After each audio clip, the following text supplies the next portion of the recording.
Banky special. Yeah. Pure deliciousness. Pure deliciousness, man. My name is Banky, man. Everybody calls me Banky. That's the name that I got from my grandmother when I was young. I'm coming out here after 30 years. Yeah, I ain't got nothing, but I'm gonna have something because I'm rich in personality, you know, and I'm rich in love. My family love me, and that's really all that counts.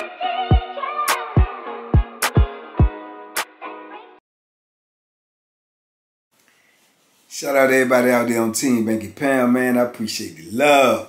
Boom, boom, boom. Appreciate the support. Hope y'all out there ducking them hooks, man. They out there. They everywhere. Appreciate everybody who support me, everybody who rock with me, man. We on the road to 100K. We almost there. Just a little bit more push. You know, tell a friend and tell a friend, man, about what we doing over here. Positive vibes only. You know, we feed the positive and starve the negative over here. And that's what we're going to keep on doing, man. We're going to try to keep on reaching them and teaching them. Keep some of these young kings and queens out of the penitentiary. Last place on earth that you want to be.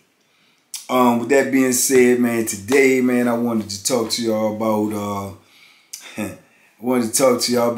DEE and Ron. DEE and Ron. DEE and Ron were, I guess what you would say, unique or different type of penitentiary couple. Yeah, they were a couple. Ron was a tall, slim white guy, man. Tall, slim white guy, probably about 6'3". Slick dude, man. You know what I mean slick is he's the kind of dude that even though he was a white dude, he get along good with everybody because he had that type of personality. He had that type of swag, you know, where he won't know trying to pretend to be nothing he won't, you know, he just was cool. He just was a cool dude. You could laugh around him, chirp around him. He was low key, you know, but you know, like I say, he's slim, man. He probably weighed, man, $160, soaking wet, you know. But he was in the mix, you know. He gambled, you know. He hustled, you know. He liked to get high when he could. So he stayed in the mix. He stayed doing something. And I think he had a whole lot of time, too. He had a whole rack of time. So with that being said, you know, D, which was the homosexual, you know, was considered his boy. So D was white also. So then you got a white dude, you know, with a white boy, which is, you know, usually not the case in the penitentiary, you know. As we all know, you know, the penitentiary is dominated by mostly brown and black people. So normally when, you know, it's a situation like that where it's a couple, man, normally it's a black dude that has a boy that's black, or either he has the boy that's white. But rarely do you see that, you know, switched around. You know, because of the simple fact that, you know, who's dominating in there. And normally the boy is going to be with whoever he feel can protect him even more so before he would, the person that he probably would want to be with, you know. And then usually if you got like a white couple or something, man, you know, it's usually like they may feel like where there's no protection. Somebody might, you know what I'm saying, extort him just as well as they would extort him, you know. So usually you really don't see that, you know what I'm saying. Very rarely have I seen it in my bid. I've seen it a couple of times, but very rarely. Now, with that being said, Ron, like I say, he's not no physical threat to nobody, you know what I'm saying, you know, from the optics point of view. But at the same time, I view Ron as me viewing dude's character. I view Ron as, like I say, he's not an aggressor. He never gonna start nothing. He's never gonna initiate any type of beef. But I did feel, without a doubt, that Ron would not, he would not cower as, like I say, the average white dude would in prison. If he had pressure applied to him, I think he would try to negotiate. He would try to, you know, be diplomatic about the situation, try to calm the situation down. I figured if he couldn't, I do figure that he would try to protect himself at all costs. You know, even if it meant picking up that Bethlehem, I don't think he's going to pick up the Bethlehem and straight go at you. Because like I told you, if you're a white guy, you do that in the penitentiary, it's basically going to be suicide for you, you know. But to protect yourself at opposition coming against you, that's gonna be viewed different. But then again though, if you victorious in a vicious way, you still could face some type of, repercussion. But I do feel like Ron was that type of dude. He won't gonna check in if he was under pressure. He was gonna stand and fight, win, lose, or draw. And I think with that aspect, that made dudes respect him. You understand me? And the fact that he had a whole lot of time, and then, being that he feel like he ain't never getting out, he went and got him some people. He went and got him aboard. Now, D, on the other hand, Ron was young too. He probably was like in his, late 20s. D, on the other hand, was probably pushing 60, and just to be honest, if they won't push the 60, they most definitely look like, and I ain't saying that to be cruel, I'm saying that to be fact. If you looked at D looked like the average older white guy, a lot of wrinkles and, wrinkles in his face, and he was kind of like, pudgy but not fat. And he looked like he just drank a lot. He looked like in his previous life before he came to prison, he was an alcoholic, which would not be far-fetched because he chased all the alcohol that was in the penitentiary. If it was alcohol out there, him and Ron to try to go bad if it was on the block or whatever, and they'd be getting drunk, and then, they in the room at night fighting like cats and dogs, Now, I knew this because, like I say, I slept right beside them, right beside them. You got cell here, you got a cell here. Usually whoever's on the left side of you, your commode, your toilet, your sink is going to be stainless steel sink, commode and sink combined, but they're going to have these holes on the side of each side of it, which is the vents. Those vents are connected to the cell next door, which is connected to their vents and their commode and sink. So usually when you right beside somebody like that, if you cut your TV down or if it's quiet in there, which it rarely is, but if you cut your TV down, they cut their TV down late at night or something like that, or even in the daytime, if it was quiet, you can hear conversations going on in the next cell, which led to a lot of confusion because people be, ear hustling on other people's conversation and then spreading rumors and whatnot, and then beefs break out, or he said, and then next thing you know, somebody getting their jaw broke, somebody getting poked up, somebody getting hurt, all because of rumors and all because of eavesdropping.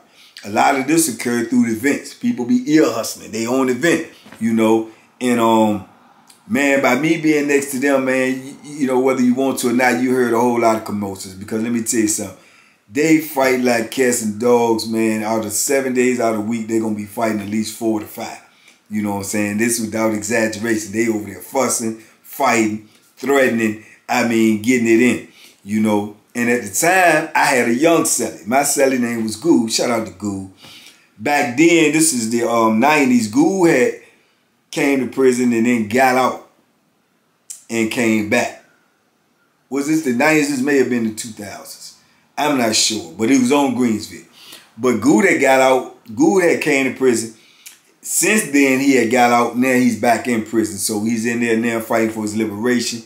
But he had got out way back then, and he's back now. He just called me the other day. But Goo was a young dude then, man. Real young. Probably like 20, 19, 20 or something like that. And I took a liking to Goo because Goo actually grew up where my daughter grew up. Actually went to school with her. Actually lived where my daughter lived, a couple of houses down. So, excuse me, by him growing up with my daughter, I took a liking to him because it was a lot that he knew about my daughter that he was had firsthand knowledge of, how she conducted herself, how she was in school, who her friends were, things like that I wanted to know.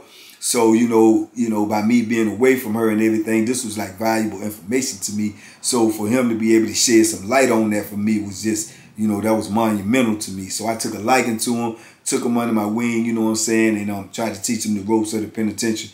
And also at the same time, make sure he was safe and didn't get in no foolishness that comes with the penitentiary by being new and green and young in the penitentiary,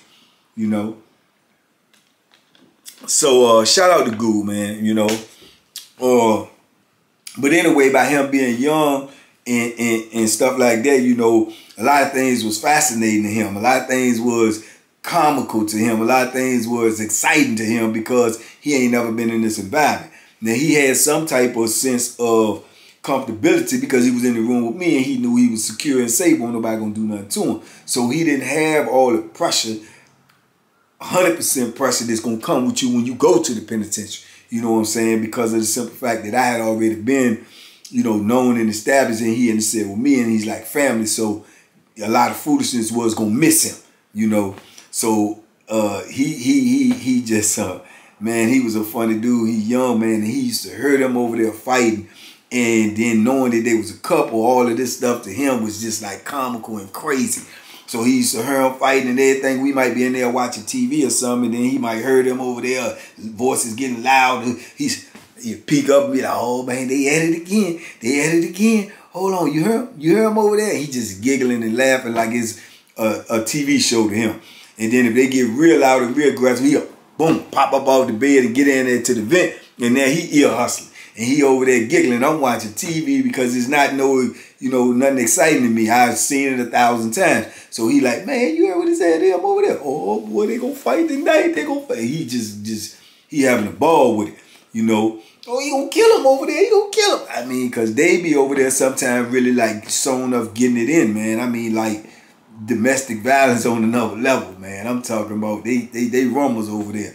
And then D, like I said, being an older person, I think D had been in prison for a long time, you know, and, you know, prior to Ron, you know, and I think it was a relief for D to try to, you know, be with a white dude that, I guess, in some way, shape, form, or fashion that they wanted to be with, opposed to being with a black dude that they had to be with because of the protection, because of the pressure, because of whatever, you know. So I think they was in a comfortable position like that. But being that Ron had never messed with a homosexual before, but just was doing it because out of whatever his philosophy was, why I ain't getting out, so boom, boom, boom, that they had to deal with a lot of issues with Ron by not knowing how to be in that type of relationship, or by him being young and not knowing a lot of things about the penitentiary. They trying to tell him about the penitentiary when Ron trying to, you know, tell him, you don't tell me what to do. You the bitch. You don't, you know what I'm saying? So it was a crazy dynamic which kept them fighting like cats and dogs all the time. You know what I'm saying? Day, night, every count, they got something to say. You know, Ron is more or less trying to be like a pimp and trying to handle him like he handled girls on the street, I guess. And D is like old and telling him, you know, you don't know nothing about no penitentiary. You don't tell me nothing. You know what I'm saying? You should be lucky you got somebody around like me to tell you what's going on. They'll kill you out here. You don't know nothing. You'll get killed in the penitentiary. Won't for me. And he over there telling him, shut up, bitch. I'll beat you up in there. I'll beat your ass. You better shut your mouth. Watch how you talk to me. I'll crush you up in here. And you heard D over there saying, yeah, and I'll stab you too. I'll stab you as soon as you go to sleep. You'll never wake up. You won't wake up if you put your hands on me. What? Who you talking to? Boop, boop, boop, boop. You heard? All right, okay. And they over there. This is what be going on. They over there. And they getting it in.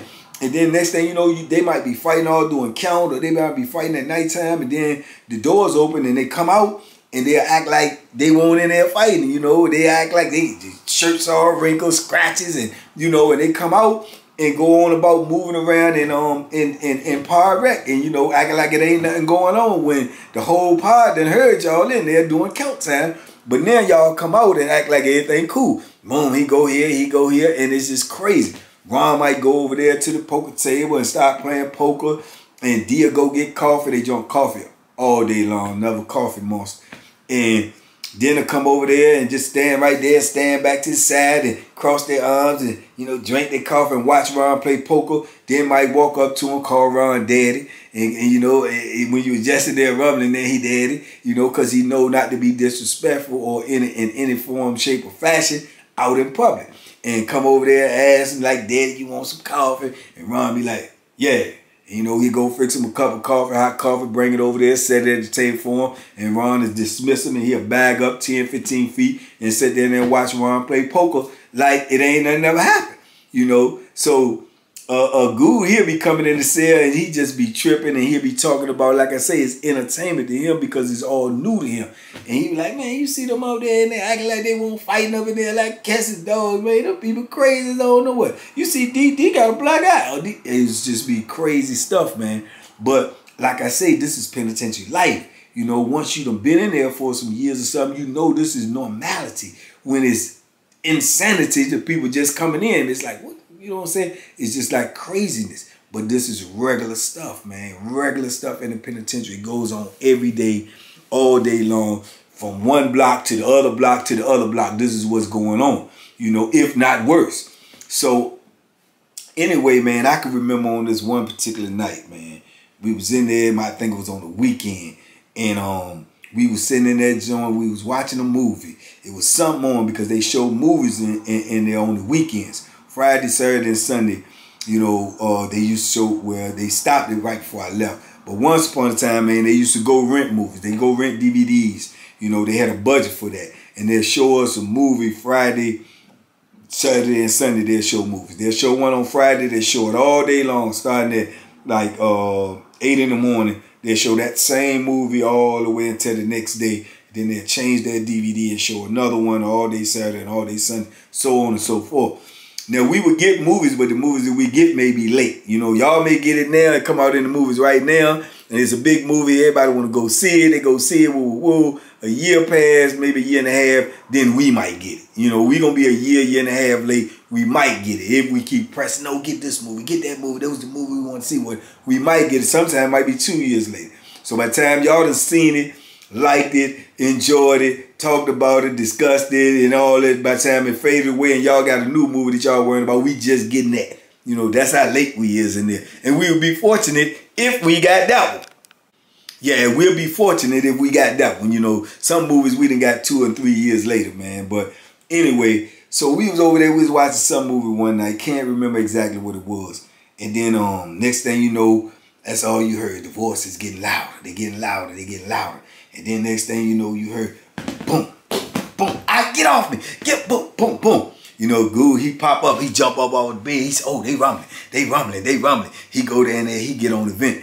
Now, this particular night, you know, the noises in penitentiary, once you've been in there long enough, you can understand these things. You can hear the difference, the level, you know, just like foot movement. And I mean, it's just an instinct that you pick up. It's something hard to explain, but you know the difference. You could tell the level of violence. You could tell the level of the conversation by the tone of the voice. You could tell who walking in the hall by the cadence of their feet steps. You could tell these certain type of things, man. You just know it. When they out there loud and screaming and yelling at each other, you know if they serious, they joking, or whether it's, you know, even regardless of the words, you know these things from, you know, just instinct. It just becomes human nature to you. So I could even tell the level of what was going on over there this particular night was serious. You know what I'm saying? So all of a sudden you heard them saying, "Aye, get off me, get off me, get off me." And you heard Ron holler, "Shut up. Shut up, I'm gonna kill you tonight, B-I-T-C-H. I'm gonna kill you. I'm gonna kill you, I told you." And boom, boom, boom, boom, boom, boom, boom. So I said, "Oh man, what's going on?" I said, "Hold on." So I get up, I go over there with Goo, and I listen for a second, and you could tell that they down there by the sink, because you could hear them boom, boom, banging up against the sink, because the sink would vibrate through our sink. So I said, yeah, they into it tonight. So I go back over and sit on my bed. And next thing you know, man, I'm hearing, "Oh, okay, yeah, all right, I'm bleeding. So then I heard D holler out, Banky, call the people, he killing me. I said, "What?" So Goo said, "He called you. I said, "Man, he called me." He said, "Yeah, he called you." So I go over there to the vent, and Ron evidently got him pent up on the floor between the commode and the wall, which is right by the vent. So his face is on the vent, and he hollered through the vent. You know what I'm saying? So he hollered, "Banky, get him off me. Tell him get him off me," because me and Ron cool. So I'm like, "Yo, what y'all got going on over there?" So Ron said, "I'm going to kill this B-I-T-C-H tonight, Banky. I'm going to kill him. He tried to stab me. So evidently, D done pulled out the little Bethlehem, and they arguing and beefing or whatever, and told Ron, "Don't put your hands on me no more. I'm going to stab you." So Ron punched him in the face. He fall down, get up, pull the Bethlehem out, try to charge Ron. he done hit Ron, and Ron done took the jump from him and done slammed him down on the ground and choking him and trying to, you know, I don't know if he literally trying to kill him or whether he just trying to scam. But he choking him the life out of him, and he's screaming and hollering, and he won't help. So now Ron is telling him, oh, so you gonna tell on me, B-I-T-C-A? You gonna tell on me? You gonna tell on me, huh? You gonna get me locked up? I might well go ahead key. I'm a key. So he's like, please stop it. Help me. Somebody help. And he banging and hitting on the door. I said, man, y'all gonna get locked up, man. Y'all gonna get locked. Y'all making up too much noise. People can hear y'all, man. Ron, get off of him. Ron, y'all go ahead, work it out, work it out. Ron said, man, F this B, I'ma kill him. And D.I., don't kill me. I mean, it was just insane, man. I'm like, man, y'all tripping over there, man. So I don't really know the words to say. I'm trying to be, now mind you, at this time too, I'm young too, man, but I'm older than them, but not older than D, but I'm older than Ron. And I'm like, man, y'all tripping over there. I'm trying to get them words and encouragement to tell them to stop fighting. I'm like, man, y'all better chill out, man. I'm telling y'all, man, y'all, you know y'all gonna be cool tomorrow. Y'all better stop, man. Y'all get ready, you know, and this is how I'm coming at it, right? Because it's crazy. And all I heard is, nah. Then I heard a couple of, he said, he punching me. And I'm like, man, Ron, come on, Ron. He said, man, I'm gonna kill this. I'm tired of, I shouldn't even been doing this anyway. People looking at me funny. You done made me get into this stuff, and then you gonna try to stab me, I kill you. And man, they just going at it. And then I started thinking to myself, like, is he gonna kill him?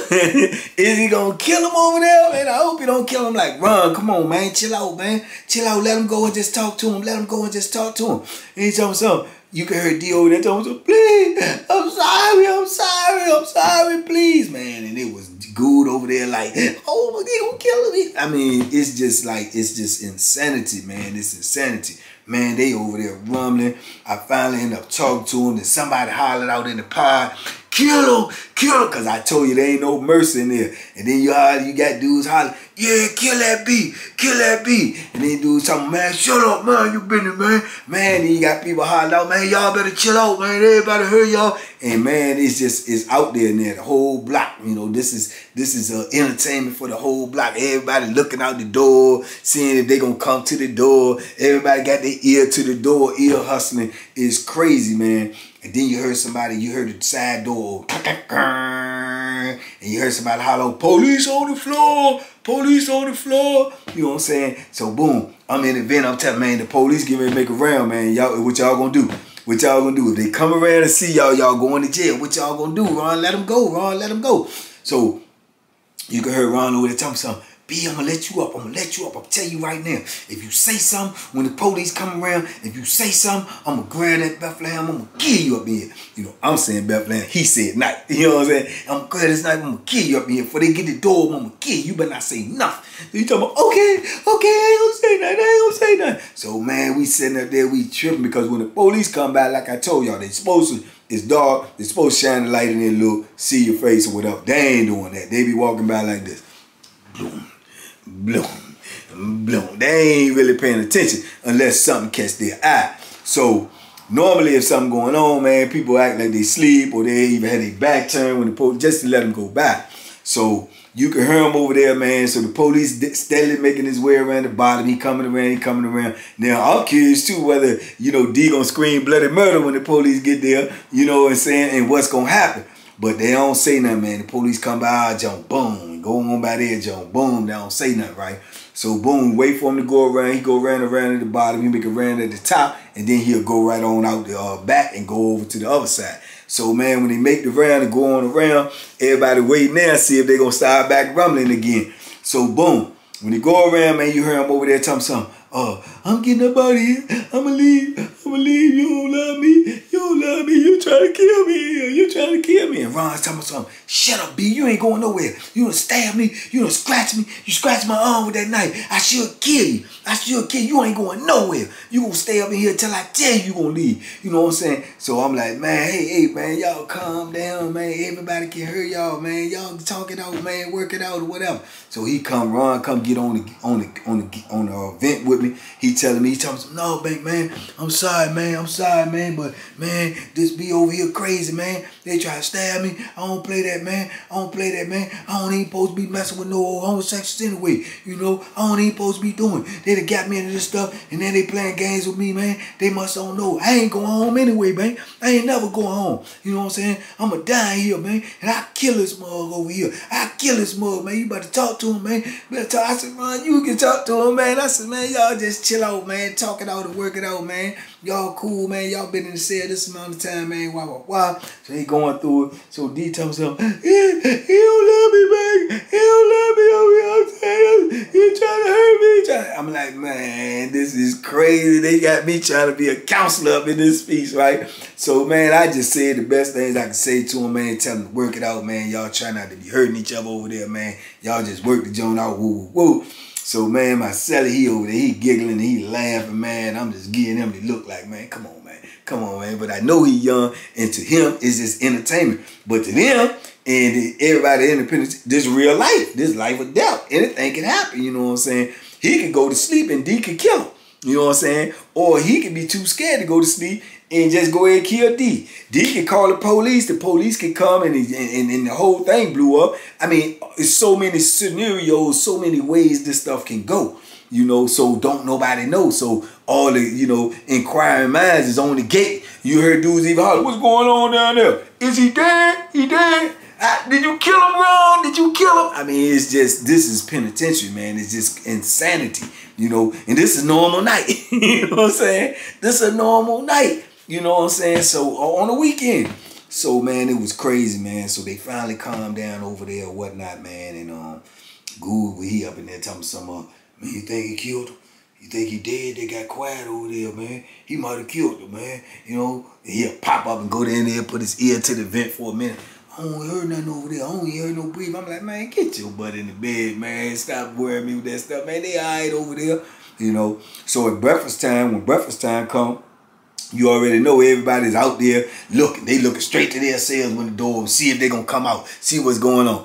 Man, them doors open, man. Them people came out as usual, and they come out there, man, and they looking crazy as I don't know. They look like they just got the rumbling with Mike Tyson. You know, D got black eyes, swollen lip, you know, scratches on his face. Ron come out there, he got scratches on his face. You know what I'm saying? He got a busted lip, and they walking out there like it ain't nothing happened.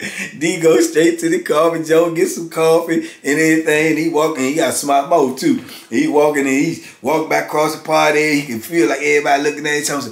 What the F y'all looking at me for? You know what I'm saying? So Ron, he going to the coffee Joe, and Ron just give him that look like, shut up. Don't start nothing out here with nobody. Don't put me in no mix with nothing. And just go on to the cell. Ron go, you know, strolling on over there with his box, get his cup of coffee, come and sit at the table, man. And everybody wait. And what they call breakfast, man, they call breakfast. And it's back to normal routine. Everybody go back to doing what they was doing.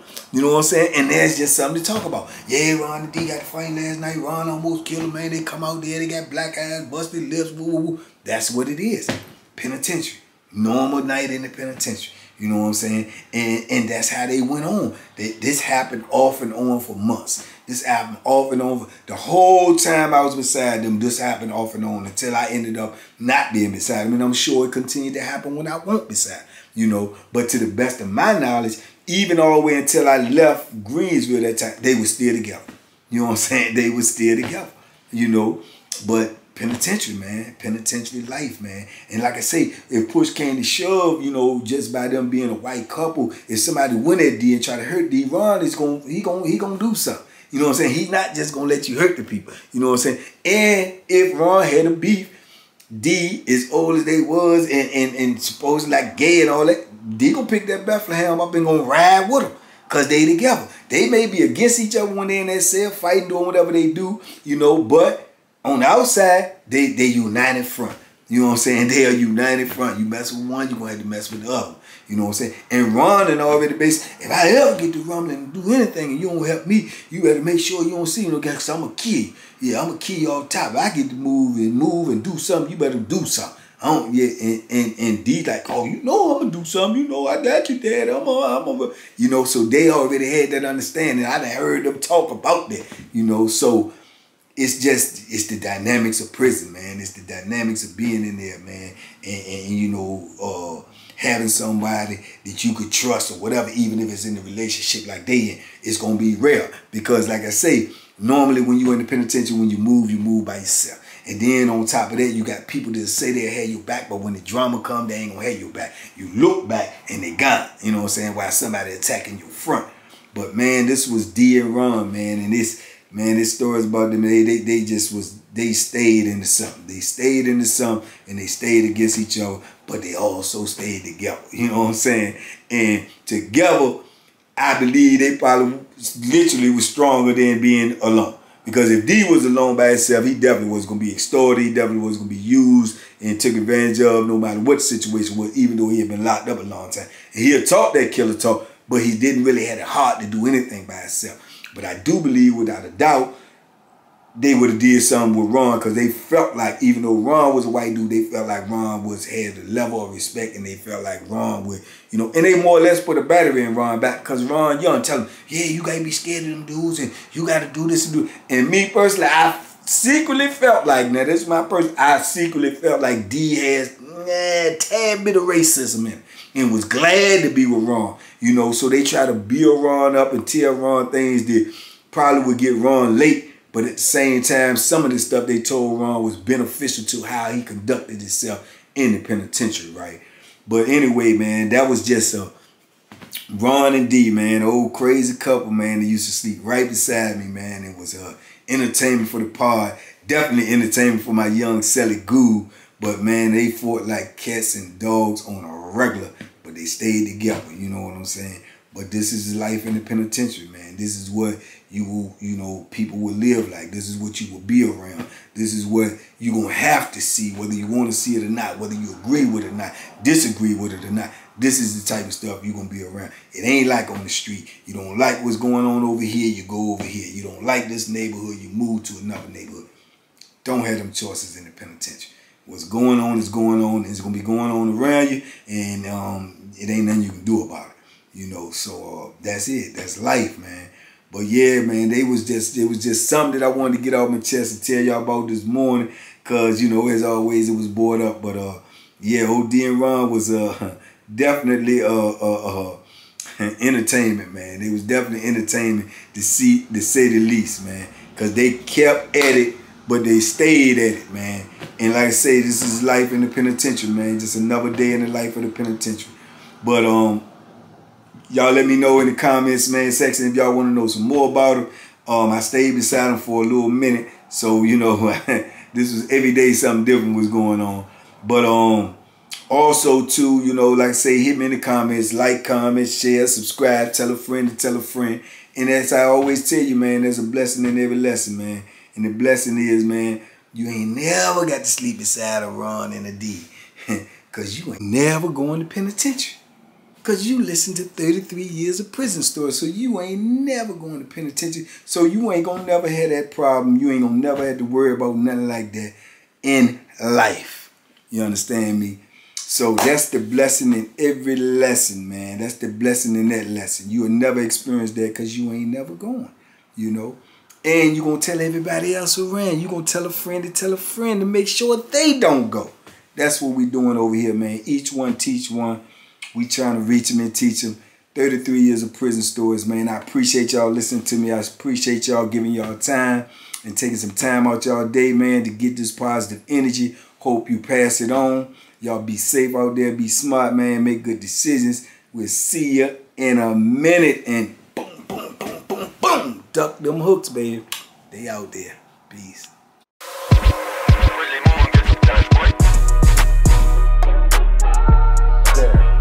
The Banky special. Yeah. Pure deliciousness. Pure deliciousness, man.